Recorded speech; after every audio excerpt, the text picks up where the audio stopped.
오늘은 대림절 두 번째 주일입니다. 주님의 오심을 기다리는 절기, 대림절을 우리가 살아가면서 오늘도 하나의 촛불을 더 밝혔죠. 희망과 평화와 기쁨과 사랑을 의미하는 대림절 초를 하나씩 밝히고 있습니다. 기다림. 그러면 이런 질문이 따라옵니다. 언제까지 기다려야 하나요? 답은 이것입니다. 주님 만날 때까지, 주님 오실 때까지 소망 가운데 끝까지 기다려야 됩니다. 기다림하면 어떻게 기다려야 합니까? 라고 하는 질문이 또 따라오겠죠? 이 내용이 지난주의 말씀 내용이었습니다. 캄캄한 절망 중에 주님은 내가 가진 모든 것, 주님은 나의 희망. 주님께서는 주님을 기다리는 사람이나 주님을 찾는 사람에게 복을 주신다. 이렇게 외쳤던 예레미야처럼 우리도 주님은 내가 가진 모든 것 되십니다. 주님만이 나의 희망입니다. 고백하면서 주님을 만나고 모셔야 되는데 주님을 모셔야 될 내 마음의 방을 잘 준비하자고 했습니다.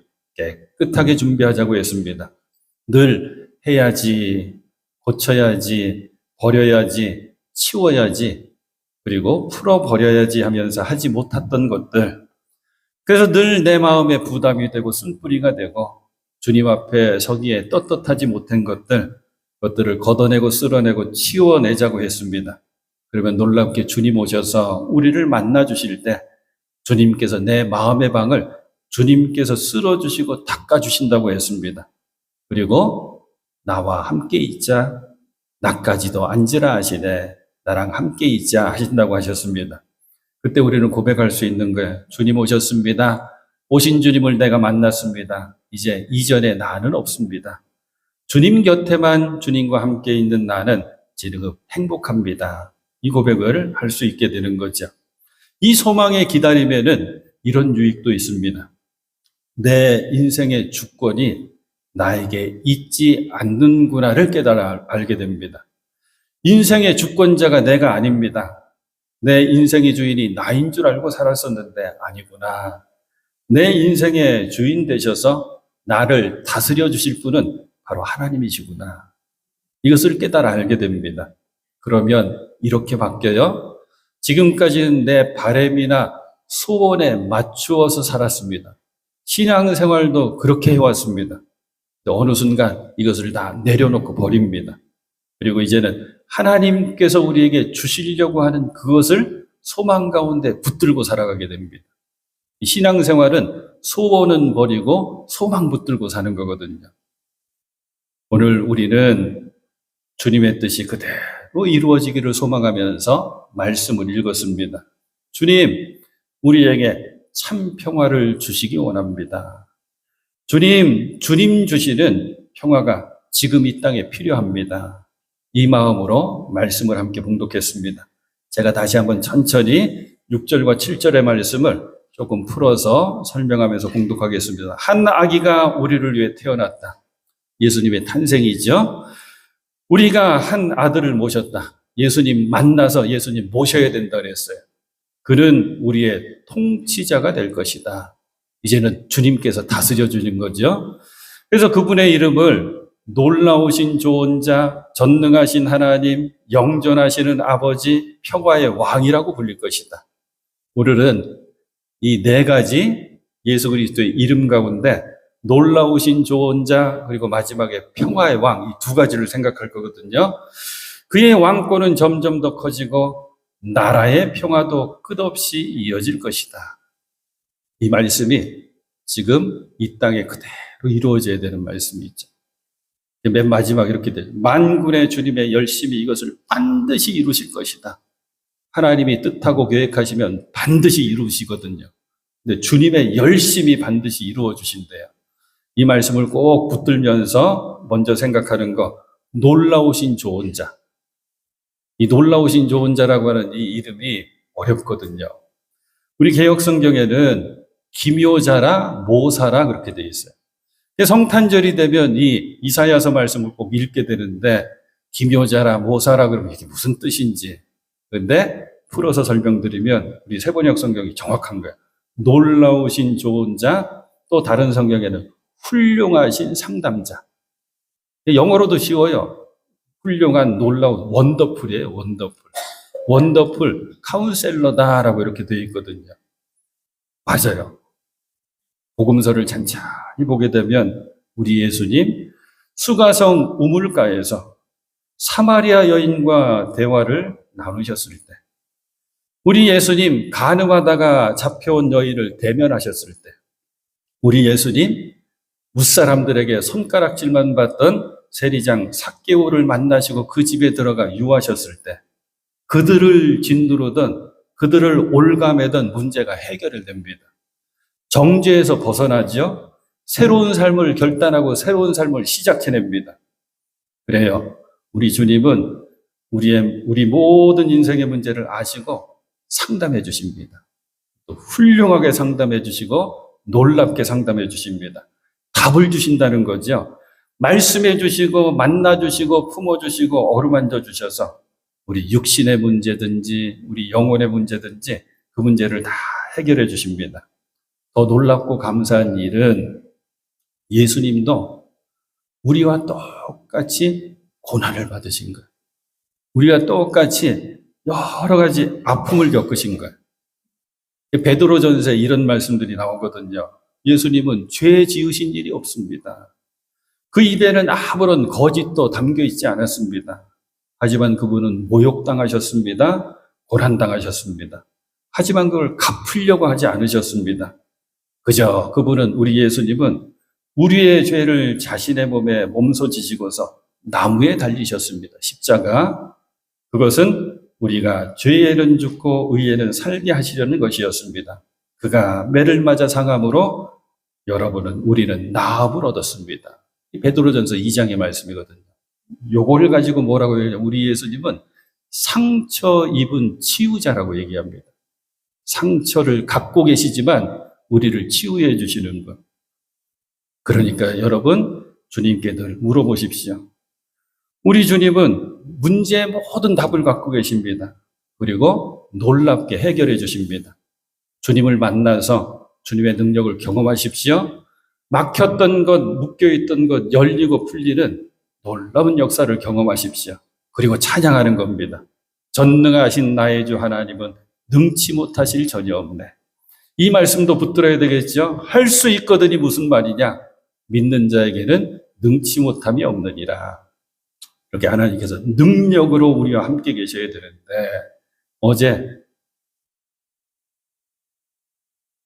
이제 예수 그리스도 우리 주님은 평화의 왕이라고 하는 이 말씀에 주목해서 살펴보려고 합니다. 지난 화요일 밤에 많이 놀라셨죠. 이어지는 수요일 새벽까지 가슴 졸이셨죠. 비상계엄령이 선포됐습니다. 있어서는 안 된 일이 벌어진 거예요. 놀랍게도 2시간 만에 비상계엄령이 해제가 됐죠. 저는 그냥 혼자 감사한 건데 그 밤에 모르고 잤어요. 모르고 자고 새벽 예배 인도하려고 일어났는데 그런 일이 있었더라고요. 새벽 예배 드리고 이제 들어가서 그날 오전 내내 쭉 살펴보고 뉴스를 보면서 체크해봤더니 제 마음속에 한마디만 고백이 나옵니다. 아이고 하나님께서 지켜주셨군요. 하나님께서 안전하게 지켜주셨군요. 주님은 평화의 왕으로 오신 주님, 이 말씀이 얼마나 소중한 말씀인지를 알게 됐습니다. 세계에서 평화라고 하는 단어를 가장 많이 쓰는 사람들이 누굴까요? 아주 평화라고 하는 단어가 인사말인 그런 이들이 있죠. 유대인들입니다. 이스라엘 사람들, 유대인들, 샬롬, 평화거든요. 그 사람들은 늘 만나면 샬롬하고 인사합니다. 평화 그러고 인사하는 거예요. 이거는 우리가 반만 하는 거예요. 아랍 사람들의 인사말도 평화입니다.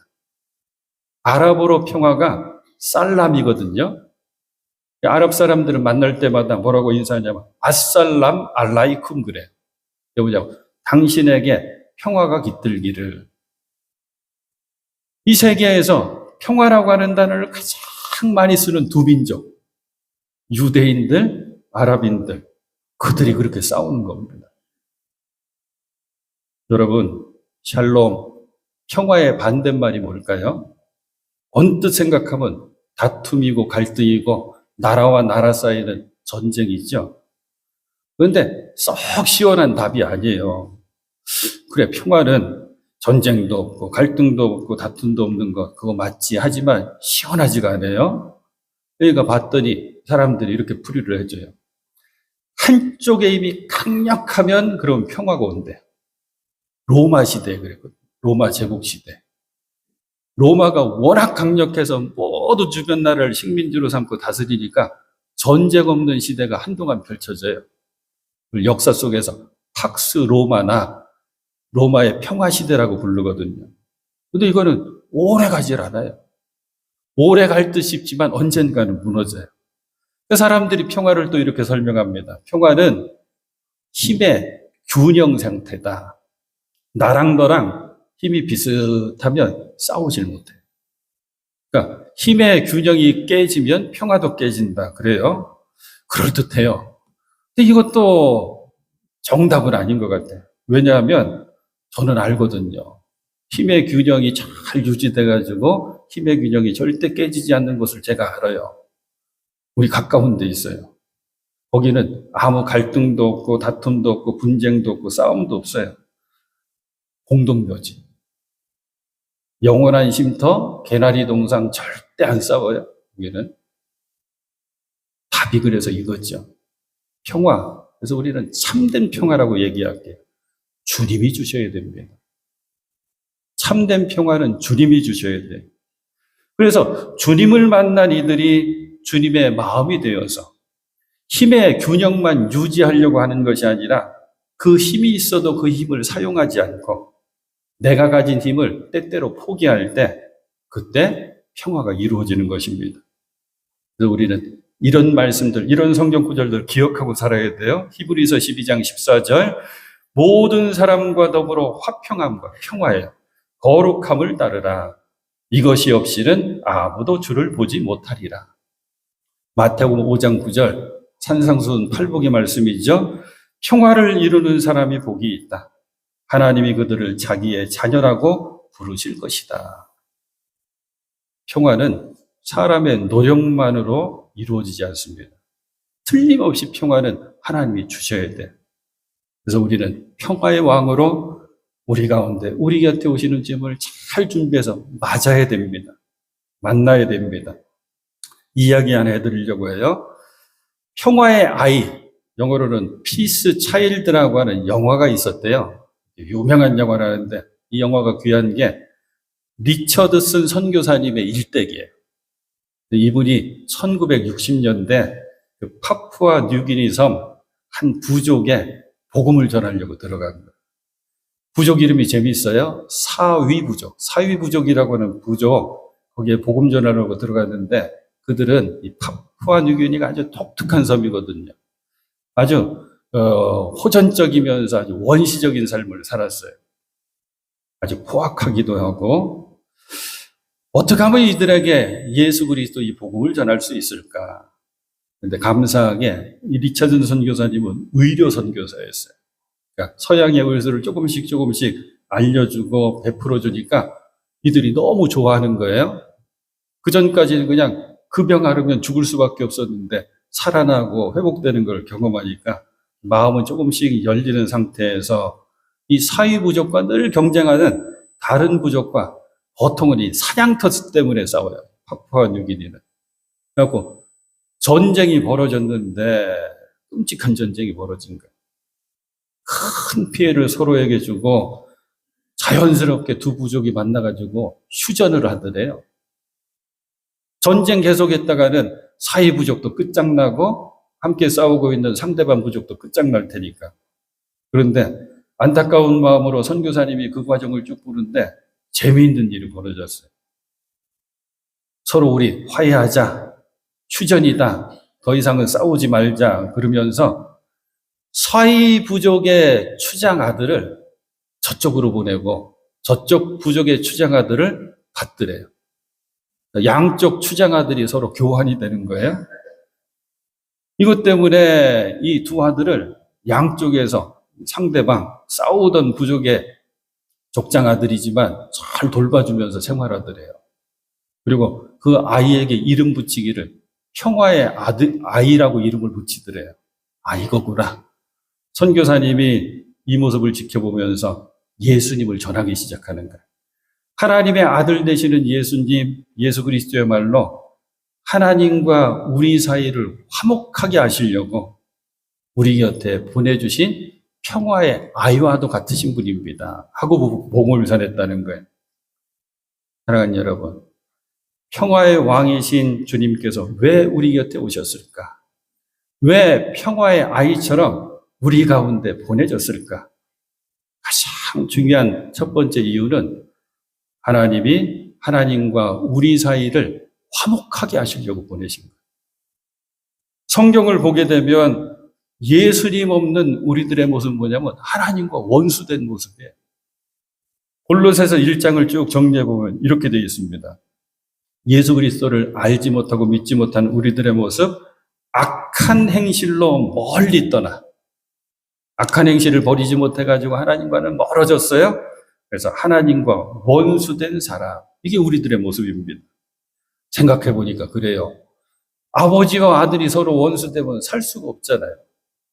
하나님과 우리가 원수되면 우리는 살아갈 수가 없습니다. 한순간도 제대로 살아갈 수가 없어요. 그래서 성경은 그것을 죄라고 이야기합니다.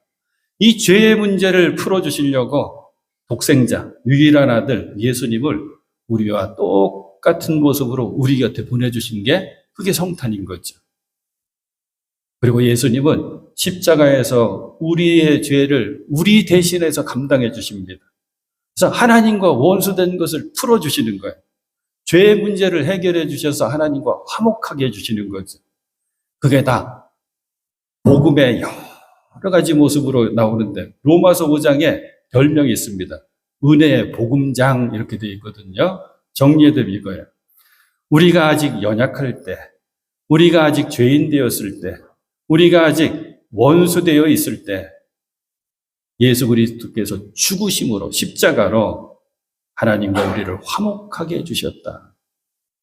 사랑하는 여러분, 그렇기 때문에 평화의 왕으로 오신 주님을 우리가 꼭 맞아서 주님을 내 마음에 모셔야 되는 거예요. 그래야지 하나님의 은혜 아래 살게 됩니다. 오늘 더 강조하고 싶은 것은 이거예요.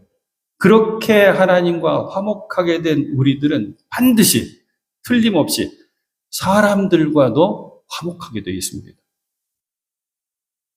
하나님 주시는 평화를 내가 받아 누렸어요? 그러면 내 안에 놀라운 능력이 생기기 시작하는데 그 능력은 용서하고 화해하고 다른 이들과 화목하게 살려고 애쓰는 모습, 그 능력이 생깁니다. 왜? 평화의 왕이라 그랬잖아요. 왕은 다스리는 거거든요. 평화의 왕 예수님께서 나를 다스려 주시니까 나도 평화의 사람으로 살아갈 수가 있는 거죠. 고린도후서 5장 이 귀한 말씀입니다. 하나님께서는 그리스도를 내세우셔서 예수 그리스도를 우리에게 보내주셔서 우리를 자기와 화해하게 하시고 또 우리에게 화해의 직분을 맡겨주셨습니다. 우리의 직분이 뭐라고요? 화해의 직분을 맡겨주셨습니다. 우리가 인생을 살아가면서 세상 속에서 더불어 살아가면서 이해관계가 어긋날 때 있죠. 생각이 서로 다를 때가 있습니다. 가치관이 전혀 틀릴 때가 있어요. 여러분, 감정이 상하게 되고 심한 다툼으로 이어지고 다투게 되면 상처가 남고 피해를 주기도 하고 피해를 입기도 하죠. 그게 세상입니다. 개인과 개인은 이래요. 나라와 나라는 전쟁입니다. 세상 어느 누구가 나는 아무에게도 피해 주지 않고 살아. 난 피해 준 사람 없어. 나는 절대 사람에게 어떤 사람에게 상처 주지 않고 살아. 이렇게 장담할 수 있는 사람이 어디 있습니까? 우린 다 연약하기 때문에 아무도 그럴 수가 없습니다. 그래서 주님 주시는 힘을 가지고 때로는 용서하고 때로는 용서받으면서 화목하게 살아야 됩니다. 평화의 삶을 살아내야 됩니다. 제가 말씀드렸죠? 평화는 내가 힘을 가지고 있어요. 내게도 분명한 이유가 있어요.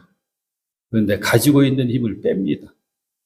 내가 억울한데, 내가 화가 나는데 한 그 이유들을 살짝 내려놓는 거예요. 그러면서 평화를 함께 만들어 가야 됩니다.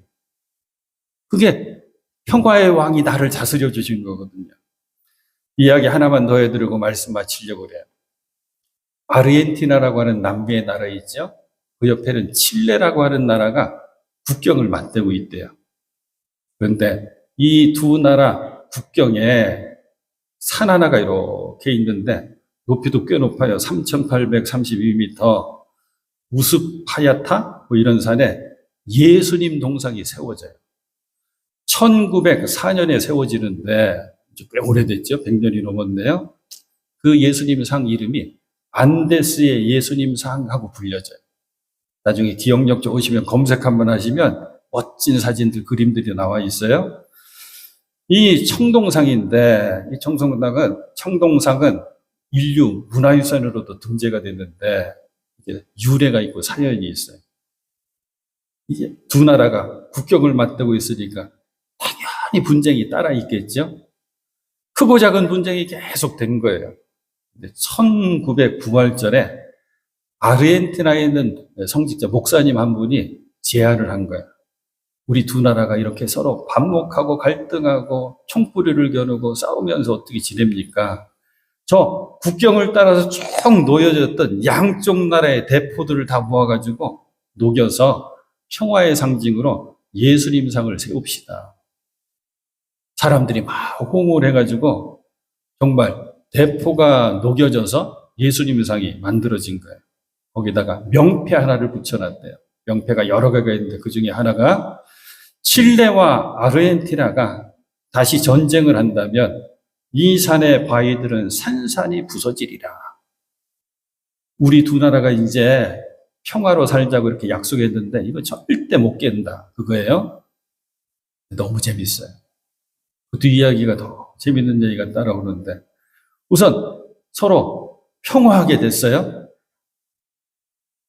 예수님 상이 그 사진 보면 아주 크게 브라질 리우데자네이루도 있는데 어디가 더 큰지 모르겠는데 하여튼 엄청난 예수님 상이 이렇게 하고 있어요.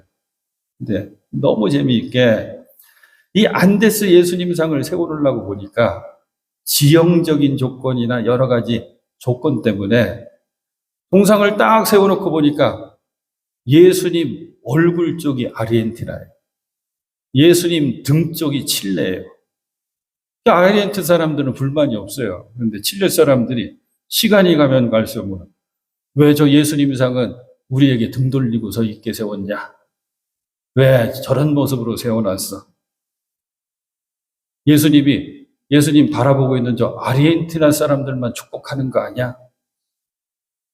막 이런 불만의 소리, 이런 소리가 막 나왔어요. 이게 그냥 불만으로 그치지 않고 이게 묘하게 사람들이 그런 마음들이 모아지니까 평화로웠던 양쪽 나라가 다시 분쟁하게 생길 정도로 심각해졌어요. 근데 칠레 한 신문사에 한 분이 사설을 쓰는데 길게 썼겠죠? 그런데 대충의 내용은 이건데 이 사설로 분쟁이 다시 끝났대요. 너무 간단해요.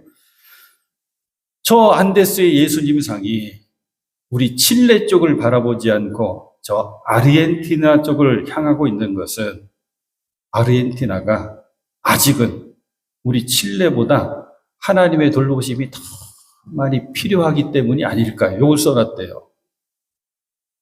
다시 안 싸웠대요. 사랑하는 여러분, 평화의 왕 우리 주님께서 우리 곁에 우리 가운데 오십니다. 평화의 왕 예수님을 우리가 먼저 내 마음속에 모셔야 돼요. 그리고 주님 다스려 주시는 대로 우리는 이 땅에서 평화의 일꾼으로 살아가야 됩니다. 성 프란시스코의 기도, 평화의 기도라고 하는 그 유명한 기도문이 지금 이 시간 이 땅에서 우리의 기도가 되어야 됩니다. 주여 나를 평화의 도구로 써주소서. 미움이 있는 곳에 거기 미움이 있다면 사랑을, 다툼이 있는 곳에 용서를, 분열이 있는 곳에 일치를 가져오는 자 되게 하소서. 지금 이 땅에 주님 주시는 평화가 임할 수 있기를 간절히 소망합니다. 평화로우신, 평화의 왕으로 오신 주님께서 우리의 마음도 다스려 주시고 우리의 가정도 다스려 주시고 무엇보다 이 나라와 민족을 평화로 다스려 주시는 귀한 은혜가 있기를 간절히 소망하고 축복합니다.